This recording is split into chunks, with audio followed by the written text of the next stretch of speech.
On ne peut pas concevoir notre société sans une diversité naturelle. Elle est naturelle, c'est la composition de notre société française qui est ainsi. Et on ne peut pas faire différemment. Faire différemment, c'est aller à contresens de la réalité. Alors, il a raison.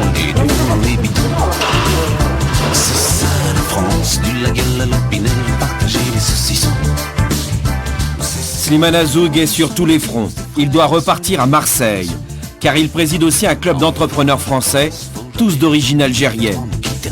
Le Club 92, ce sont de belles réussites, souvent récompensées. Nous avons 5 personnalités qui ont été décorées. Légion d'honneur. Légion d'honneur. Et pour nous, c'est des messages très très forts. Et dans toute la communauté, ça a fait l'effet d'une bombe. Parce qu'enfin, la République s'intéresse à ses enfants, même si ici ou là on dit que ces enfants n'ont pas la conformité qu'on voudrait qu'ils aient, qu'ils ne sont pas intégrés comme il faudrait, Enfin, peu importe, Slimane a été décoré de la Légion d'honneur en juillet 2003. Et c'est pour lui le plus important. Un seul regret, son père et son grand-père n'étaient malheureusement plus là.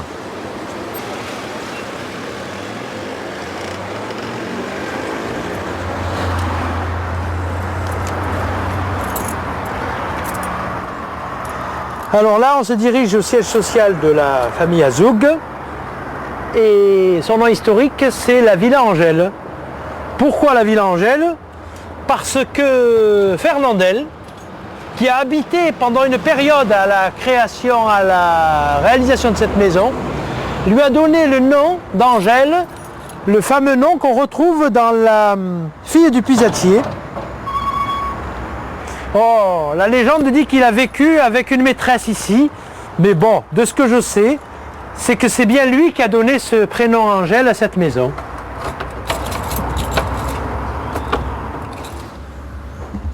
Alors là, c'est le père Négus qui,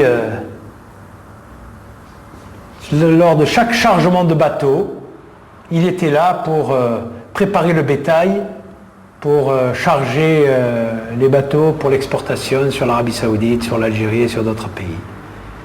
Il nous a quittés, mais il a marqué cette profession. Il a marqué surtout la communauté marseillaise. Slimane, le petit-fils, a repris le flambeau. La viande toujours, mais il est allé plus loin. Son club, le Club 92, compte aujourd'hui plus de 300 membres. De l'artisan au patron d'une compagnie aérienne, en passant par des ingénieurs.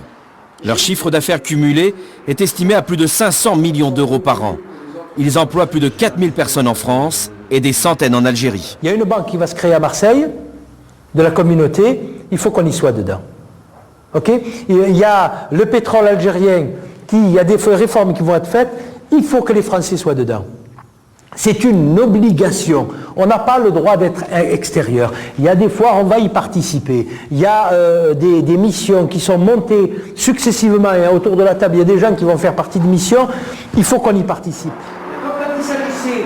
Et dès le soir même, Slimane traduit ses paroles en actes.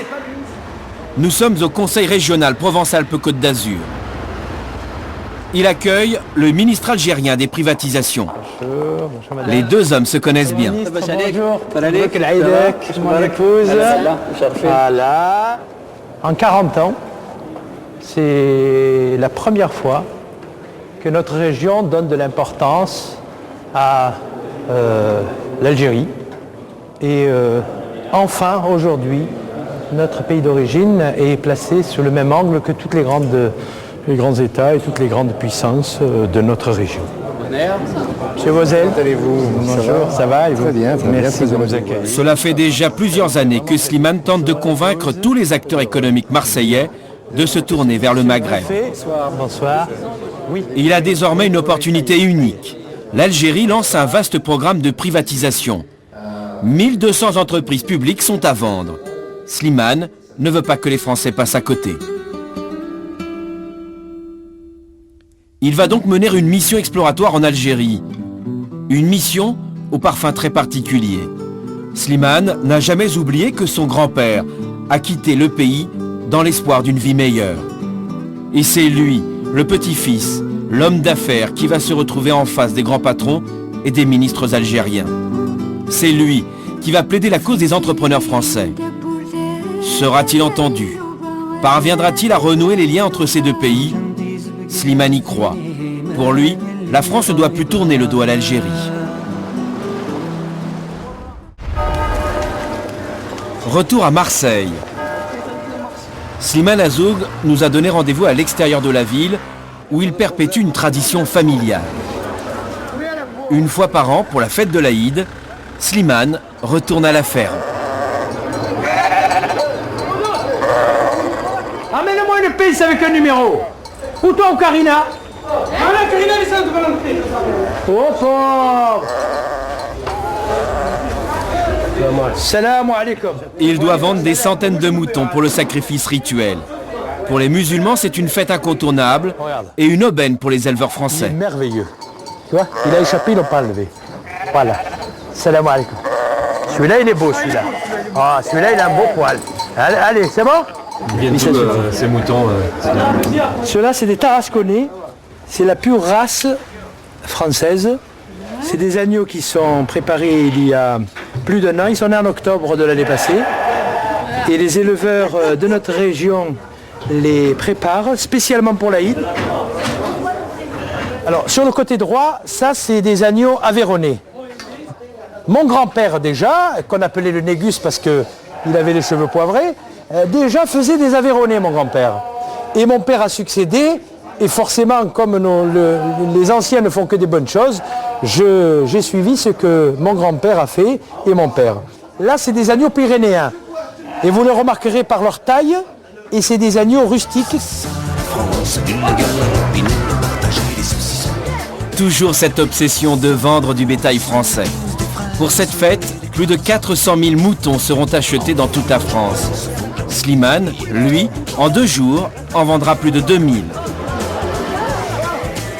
نصورك معك هاك مبروك اخويا كل عام وانتم بخير اخويا ولا تيوا والله انت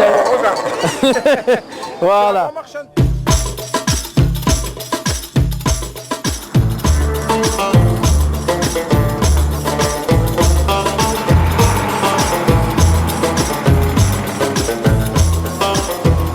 Nous sommes de l'autre côté de la Méditerranée, à 1 heure d'avion de Marseille. Tipaza, Cherchel et la Kabylie, Slimane est de retour au bled. Ici, à Béjaïa, c'est en homme d'affaires qu'il vient négocier un important contrat pour l'exportation de viande française. Il veut ainsi renouer les relations commerciales entre les deux pays. Dans ce secteur, comme dans d'autres, elles étaient interrompues depuis si longtemps. Alors ici, c'est de la viande française ? Non, mais c'est une boucherie qui a travaillé pendant plusieurs mois et plusieurs années avec de la viande française. Mais c'est un problème de compétitivité et je viens voir justement mon ami et client M. Bouhoudia pour lui proposer de la viande française. M. Bouhoudia, bonjour. Bienvenue chez nous, ça va? Merci beaucoup. Vous avez fait un bon séjour? Impeccable, impeccable. On est venu vous voir pour discuter un petit peu de ce qu'on peut faire ensemble. Oui, je vous en prie. Merci beaucoup. Ils ont aussi des voitures françaises. Tu vois, hein, j'ai pas choisi au hasard, le meilleur distributeur de Béjaïa. Grossiste en viande, il est aussi concessionnaire d'une marque française. C'est également depuis